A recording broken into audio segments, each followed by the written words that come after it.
Buenas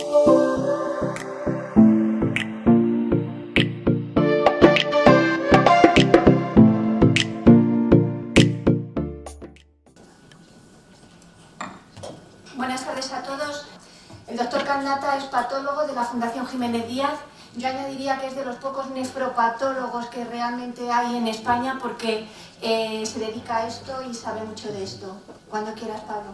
Gracias, Gemma. Estamos en extinción, eso es cierto, pero bueno, o sea que si alguno queréis pasaros a anatomía patológica tendréis curro. Bueno, realmente, como decía Gemma, más que patología renal y complemento, voy a hablar de lo que es patología renal y tinciones de complemento y cómo nos van a ayudar realmente en la interpretación. De hecho, bueno, espero que no os durmáis, ya es un patólogo hablando encima de complemento, después de comer. Buah. Pero, como ya sabéis, en todas las charlas de complemento hay una diapo que os van a poner seguro, yo os la voy a poner primero para no daros más la vara, que es esta, que ya sabéis que va a caer. Yo la primera vez que vi este cuadro, supongo que igual que la mayor parte de vosotros, fue de estudiante de medicina, creo que en segundo en inmuno, me pareció un lío. Me sigue pareciendo un lío, pero de aquí ya me ha parecido bastante lío y, bueno, simplemente quedaba chapárselo para el examen y poco más. El caso es que después, claro, me dediqué a anatomía patológica y en la rotación de residente de nefropatología me tocó presentar en la GLOS en un caso que además con una mutación rara que daba una enfermedad por depósitos densos y una glomerulopatía fibrilar en el mismo paciente. Todo esto antes de que saliera el documento de consenso de la C3 era bastante confuso y, claro, me volvió el cuadro otra vez y me dio una buena bofetada y ahí sí que tuve que entenderlo. Y la verdad es que a medida que han pasado los años y me he dedicado más a la patología renal, sí que pues este cuadro resulta intrigante, interesante e incluso excitante, viendo cómo realmente la inmunidad innata puede, o sea, al final la habilidad para protegernos de antígenos exógenos o de producirnos autodaño radica en ese balance entre activación y regulación tan interesante que ya sabéis que se afecta por múltiples causas. De hecho, nuestro entendimiento sobre el papel del complemento ha crecido muchísimo, sobre todo en los últimos 20 años.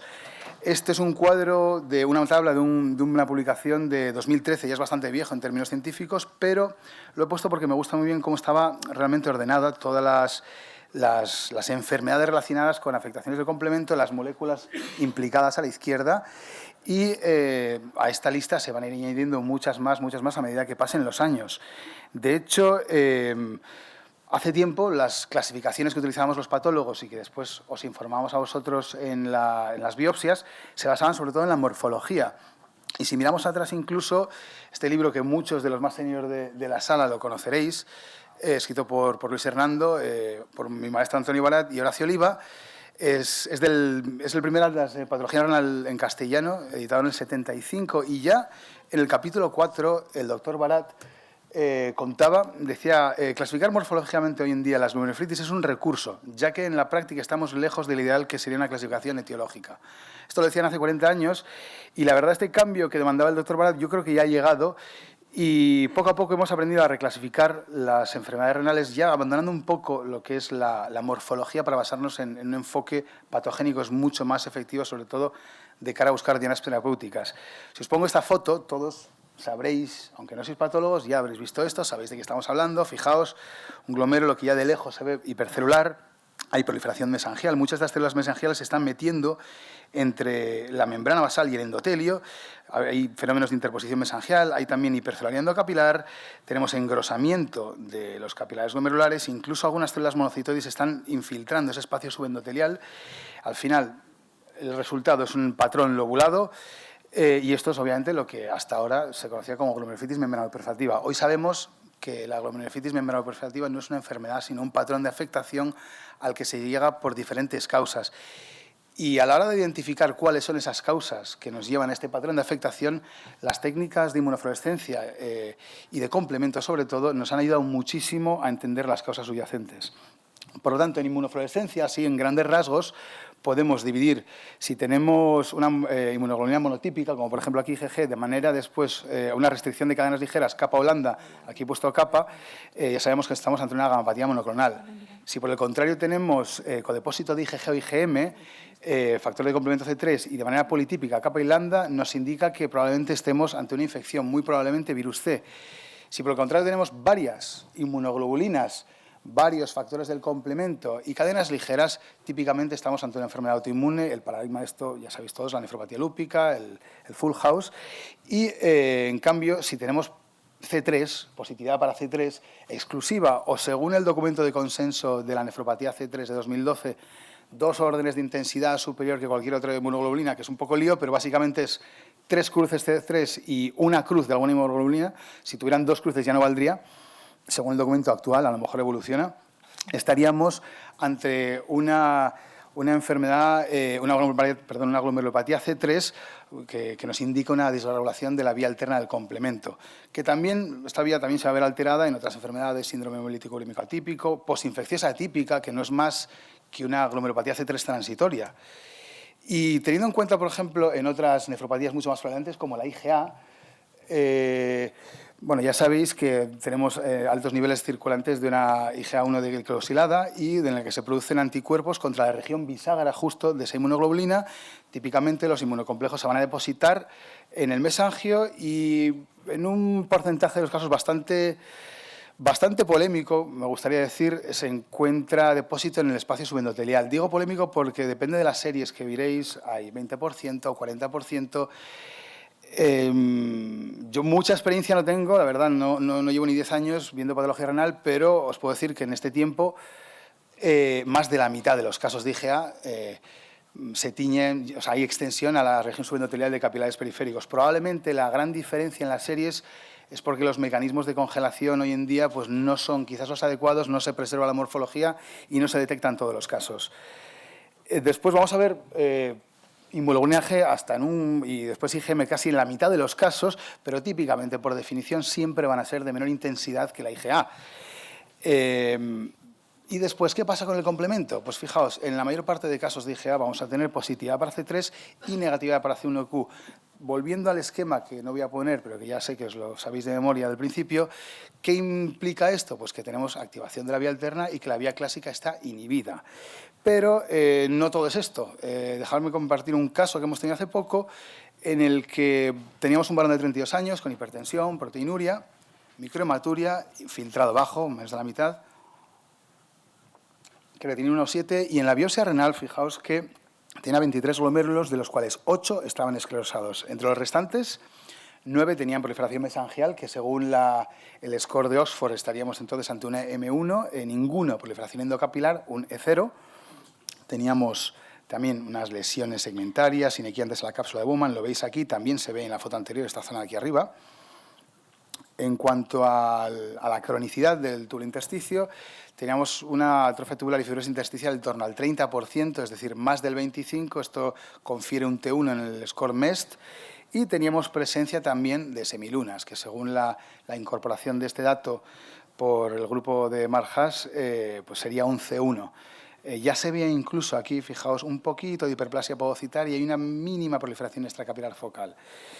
¿Qué pasa? Que además, bueno, en la fluorescencia obviamente teníamos IgA con extensión a la región subendotelial de capilares periféricos, teníamos positividad para C3 en las mismas regiones y también C5b9 en las mismas regiones. De eso vamos a hablar ahora y es bastante interesante, pero algo muy interesante es que teníamos también codepósito de IgA, C3, C5b9 y de C4d. ¿Qué significa esto? Realmente esto significa que hay algo más, obviamente subyacente, y hay bastante evidencia en la última década que no solo la vía alterna del complemento juega un papel muy importante en la nefropatía IgA, sino que también la vía de las lectinas también tiene un papel interesante. De hecho, hay muchos trabajos publicados, la mayoría son japoneses, pero me gustaría destacar 2. Uno de ellos es el que me parece más interesante del grupo de Leiden, que supuso, yo creo, un punto de inflexión a la hora de entender todo esto. Es del grupo de Mod-Daja, el primer artículo que veis aquí, y el segundo, bueno, pues barriendo un poco para acá, es un trabajo excelente del grupo de Córdoba, de Mario Espinosa y de Rosa Ortega, en colaboración con el grupo Glosem, y la verdad es que los resultados son bastante superponibles y similares. En el primer trabajo, en el grupo de Mod-Daja, se estudia el papel potencial de la vía de las lectinas analizando suero de pacientes y mediante tinciones de lectina de unión amanosa, que es la MBL, de ficolina, de proteína sérica asociada a la MASP2, C5b9, que es el complejo ataque membrana, y IgA1.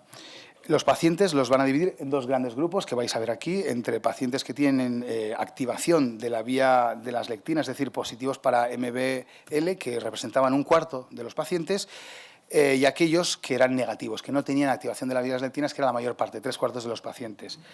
Fijaos que de manera interesante, aquellos pacientes que tenían activación de la vía de las lectinas tenían mucho mayores lesiones activas, mayores lesiones crónicas, pero es que también tenían mucha más severidad en su enfermedad. Fijaos, tenían mucho más fracaso renal agudo, más proteinuria, pero curiosamente tenían menos hematuria.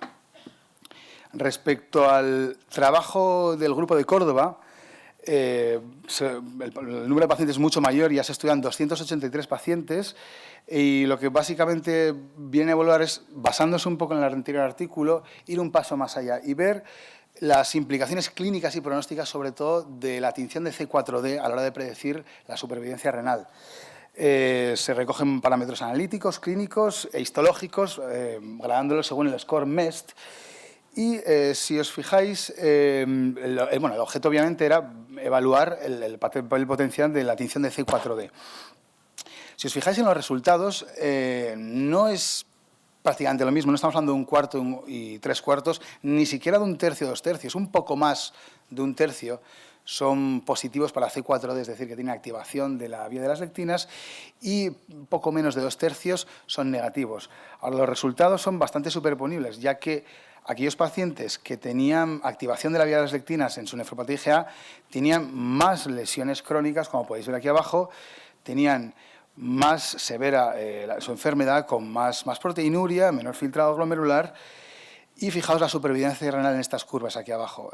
Estos son los pacientes que no tenían activación de la vía de las lectinas, y aquí abajo la supervivencia renal de los pacientes que sí tenían activación de la vía de las lectinas. Por lo tanto, esto sugiere que la activación secundaria, la retroalimentación y activación complementaria de la vía de las lectinas en la nefropatía IgA pues conlleva una peor supervivencia renal, y que quizás el C4D es el mejor biomarcador para predecir esta peor supervivencia renal. Pero independientemente de la vía que nos lleva al complejo de ataque membrana, lo interesante es que el hecho es que el depósito de inmunocomplejos en el mesangial, en la IgA, lo que va a inducir es, aparte de proliferación mesangial, se va a liberar factor de necrosis tumoral alfa, interleuquina 6, que está un poco en todos los lados, TGF-beta, y todo esto va a provocar un cambio morfofuncional en las células mesangiales, que van a sufrir una transformación miofibroblástica. De hecho, Rosana Copo, que es la que llevaba el estudio Valiga, creo que en 2010, o hace 9 o 10 años, tiene un artículo muy interesante en el que habla sobre todas las señales intracelulares implicadas en el estrés oxidativo que van a sufrir las células mesangiales, y cómo los podocitos se van a ver secundariamente afectos. Y del mismo modo que hay diferentes mecanismos por los cuales el complemento se puede activar en la nefropatía IgA, pues también el estrés oxidativo al que se ven sujetos los podocitos en esta nefropatía, que es bastante hematúrica, también van a venir de diferentes causas. Y esto es explicando un poco lo que nos acaba de explicar la doctora Raquel Esteras desde un punto de vista más histológico. En la mayor parte de las nefropatías hematúricas, los patólogos, lo que vemos en las biopsias renales, casi siempre son grados variables de necrosis tubular aguda y nefropatía tubointersticial. ¿Por qué vemos esto?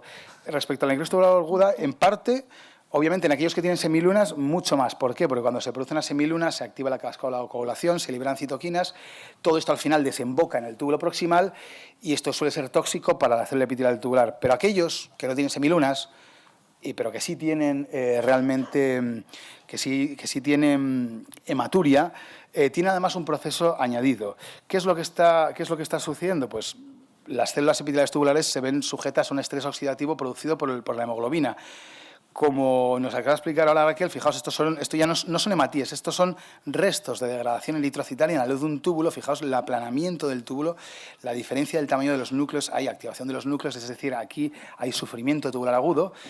Y al final la hemoglobina va a liberar el grupo hemo. El grupo hemo, como nos acaba de explicar la doctora Estela Rubio, va a entrar en la célula, y va a ser la enzima hemoxigenasa 1 la que va a intentar limpiar ese hemo para que no sea tóxico para la célula, transformándolo rápidamente en biliverdina, monóxido de carbono y hierro. El problema es que En nefropatías hematúricas lo que va a ocurrir es que esta enzima hemoxigenasa 1 va a estar sobrecargada.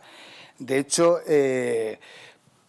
al estar sobrecargada y afectar a la célula epitelial tubular, es que eso es algo que ya se sabe y está bastante demostrado.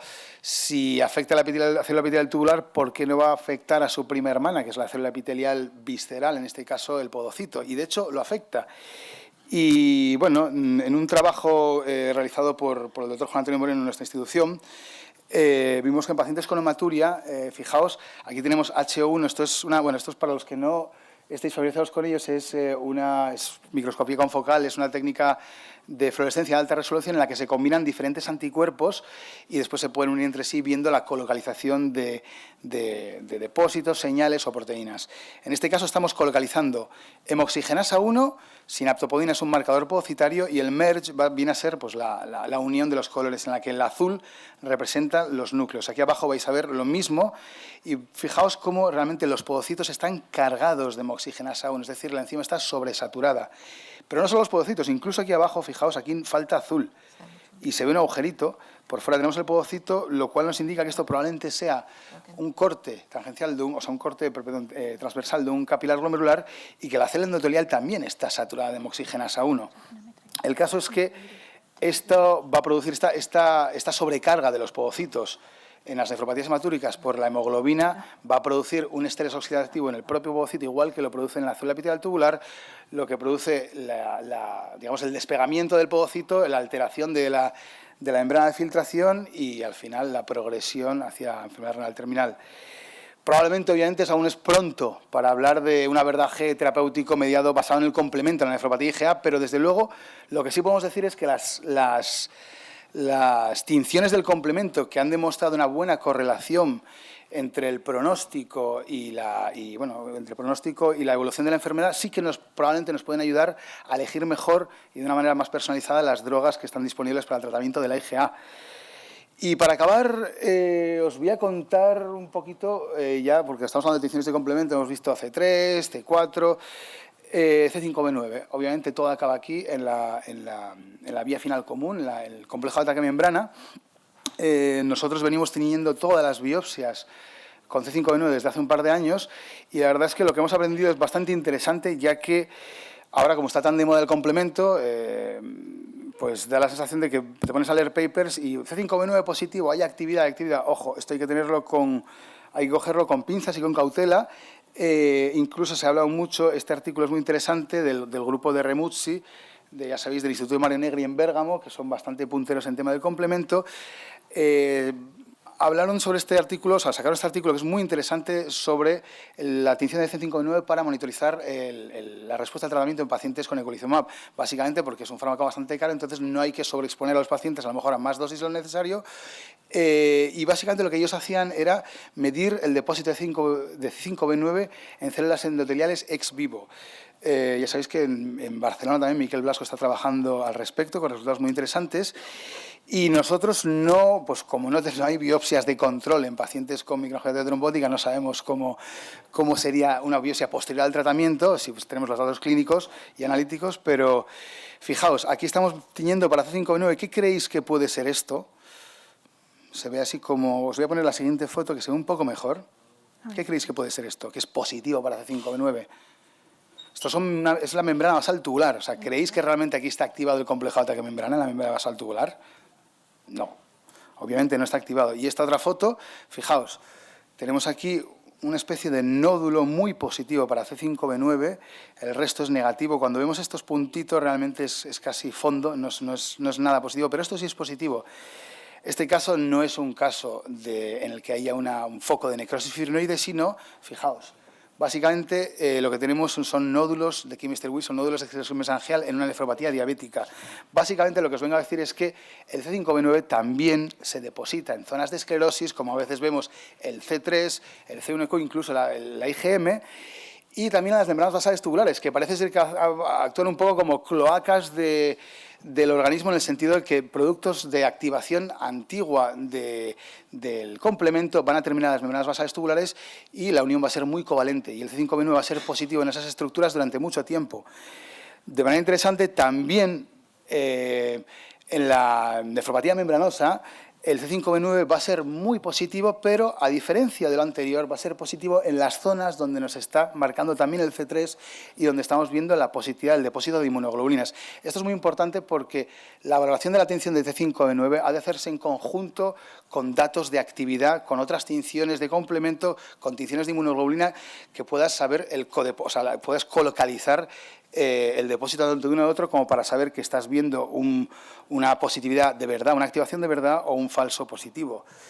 Esta es otra biopsia, fijaos cómo tenemos positividad para C5B9 de manera dispersa, pero un poco casi global, y la foto histológica correspondiente a este glomérulo es básicamente un glomérulo esclerosado. O sea que, ojito, que el C5B9 no siempre, si es positivo, significa que haya activación del complemento. Por lo tanto, como os decía, hay que colocalizar el C5B9 con otras tinciones que nos indiquen actividad y, básicamente, las tinciones del complemento, por lo tanto, sí que nos van a ayudar a explicar mejor qué es la historia subyacente que radica en las biopsias que vamos a ver. O sea, es decir, nos hablan de la patogenia, lo cual es mucho más interesante que la morfología. Y, de hecho, no en vano, la inmunofluorescencia y las tinciones de inmunofluorescencia han sido la base de la nueva clasificación de glomerulonefritis propuesta por la Clínica Mayo y la RPS, que se publicó en noviembre de 2015, en el que podéis ver cómo ya todo lo que anteriormente conocíamos como glomerulonefritis proliferativa extracapilar, membrana proliferativa, ya no son entidades, son patrones de afectación a las que puedes llegar por diferentes entidades, que son las nefropatías que conocemos hoy en día, que son subclasificadas a su vez según su clase patogénica, dependiendo de qué es la alteración que tengan. Por lo tanto, en 20 años ha cambiado mucho, pero probablemente en los próximos 10 años todavía se han abierto muchas ventanas, pero hay muchas más que se tienen que abrir. Y yo creo que es bastante interesante y a medida que vayamos aprendiendo mucho más, pues todo esto irá cambiando, iremos cambiando todas las clasificaciones. Esto es todo, creo que me quedan 28 segundos, pero con estos dos glomérulos de nefropatía C3 os dejo y simplemente recordar que todo depende del cristal con que se mire. Esto parecen glomérulos en una nefropatía C3, pero si le añadimos esto, pues ya parece otra cosa.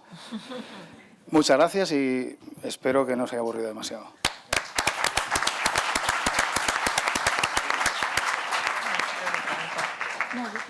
Muchas gracias, Pablo. Perfecto el tiempo. Preguntas en la sala. Preguntas en la sala. Bueno, mientras la gente se anima, creo que es una pregunta difícil, pero desde el punto de vista de la biopsia renal, ¿tú cuál crees que es el marcador más importante para identificar que pacientes con algunas patologías, por ejemplo nefropatía IgA, podrían beneficiarse de algunos tratamientos que actúan sobre el complemento, como el eculizumab, avacopan? Y porque, claro, nos has hablado de C4D, de 5, pero también nos has contado que se fijan, entonces, o está por venir ese marcador. Pues buena pregunta. No sé si está por venir o no, pero yo creo que con lo que tenemos vale. El problema es intentar, como decía, colocalizarlo. Clásicamente, casi todos hacemos C4D en inmunistoquímica, ya que sabéis, el C4D empezó con el tema del rechazo humoral, ver si se fija en los capilares peritubulares. La parafina es muy fácil, hacer la inmunistoquímica en parafina, pero lo interesante, desde luego, es colocalizarlo. Y para colocalizar se puede utilizar también parafina, o adaptas todas las técnicas de inmunofluorescencia para parafina, o tienes todas las técnicas para congelado, pero más que yo no me quedaría con una solo, con C5B9. C5B9 es muy buena, pero si puedes, desde luego, colocalizar ahora mismo el C5B9 con el resto de tinciones. El problema es que, claro, los cortes histológicos son diferentes. Depende mucho también ahí el protocolo que sigas, si haces cortes seguidos numerados, si dejas cortes sin teñir para que sepas que son consecutivos. Ahora hay aparatos, hay un aparato que es interesantísimo, que es el Vectra Polaris, que es básicamente como un confocal, pero que con un solo corte de parafina puedes mirar hasta 10 anticuerpos en el mismo corte. Es decir, que eso sería ideal para todo esto, para monitorizar respuestas de tratamiento y todo, pues sería, solo que bueno, son 40.000 euros, de 40.000 euros para arriba. Pero bueno, aún así creo que tanto por temas de investigación como para aplicado a respuesta al tratamiento, pues sí que sería interesante. Y lo que os decía antes, Miguel Blasco sí que en Barcelona sí que ha hecho, siguiendo ese mismo artículo de Marina Noel, sí que están cultivando con suero de paciente las células endoteliales ven si hay tinción y si hay, bueno, pues cómo es la respuesta al tratamiento con eculizumab. Yo creo que eso, correlacionándolo con las biopsias, probablemente tendríamos un resultado muy interesante. Bueno, Manolo, mientras llega el micrófono. Pablo, aprovechando tu experiencia de patólogo, hemos tardado casi 50 años en diagnosticar la C3 y yo creo que en parte es porque el C3C, que es lo que disponemos para inmunofluorescencia, marca muy mal la vía alternativa al complemento y marca muy mal la vía de las lectinas. De hecho, la IgA prácticamente también su papel había pasado desapercibido. Pero ahora sabemos que la vía alternativa al complemento tiene una importancia, es muy importante en algunas patologías. ¿Tú crees que deberíamos incorporar algún marcador de rutina en las biopsias que nos marque mejor vía alternativa al complemento, C3D, de forma rutinaria o al menos en aquellos casos en los que veamos que puede haber algún papel? Sí, ¿Cuál es tu opinión? me parece, o sea, la pregunta es muy buena porque además me parece que, en efecto, creo que deberíamos, no son muy populares, esto es lo típico, que de repente alguien empieza a tiñir con algo, mira, este está tiñendo con esto, venga, vamos a comprarlo también. Pero efectivamente el C3C, el C4C no se utiliza, se utiliza C4D, que se ve mucho más covalente al tejido y se detecta mejor. Pues del mismo modo, probablemente durante 50 años llevamos tiñendo con C3C biopsias, incluso en vasculitis que llamamos paucimunes, que no son paucimunes, que después miras con C3D y dices, coño, pues sí que había el depósito, o sea, se está activando de alguna manera. Creo que efectivamente, o sea, hay que desarrollar todavía, bueno, a utilizar los que ya están disponibles, pero desarrollar anticuerpos que sean mucho más específicos y que de alguna manera nos marquen, no solo pues estamos hablando a lo mejor de eculizumab, ahora están desarrollándose fármacos que bloquean estadios más proximales de la vía del complemento, pues fármacos, o sea, tinciones que nos vayan a teñir de manera mucho más covalente seleccionar esos pacientes. O sea, que yo, de momento, lo que hemos hecho desde hace un par de años es teñir con todo y después empezar retrospectivamente a ver qué diferencias hay, ver la evolución de los pacientes. Todavía no tenemos resultados, pero bueno, porque la idea es tener una serie grande y ver si podemos identificar alguna diferencia que se nos ha pasado por alto durante años. Muchas gracias. Doctor Praga. Bueno, enhorabuena por una charla muy interesante, muy buenas fotos como siempre. Pero yo, lo de asumir que si hay depósitos de complemento es que hay actividad del complemento, yo creo que es discutible, ¿no? Porque bueno, yo creo que esto tiene una gran importancia diagnóstica, pero ahora que conocemos mejor las vías patogénicas, sabemos que el depósito de complemento no siempre quiere decir que esté activo el sistema, ¿no? Eso puede llevar a una cosa muy peligrosa y es a tratar muchas glomerulonefritis en las que ya no está activo el sistema. Por ejemplo, hace poco publicó el grupo de Matthew Pickering, que es un grupo muy activo en complemento, una serie de biopsias de nefritis lúpica y buscaban diferenciar si los depósitos de C5b9 marcaban la actividad de la enfermedad. Pues bien, el resultado es que en todas las biopsias había C5b9, pero incluso en riñones completamente esclerosados, ¿no? Sí. Claro, siguiendo esa asunción, tratas con eculizumab todo. Es muy complicado el asunto. Por ejemplo, ¿qué porcentaje de la población tiene depósitos de IgA sin ninguna manifestación clínica?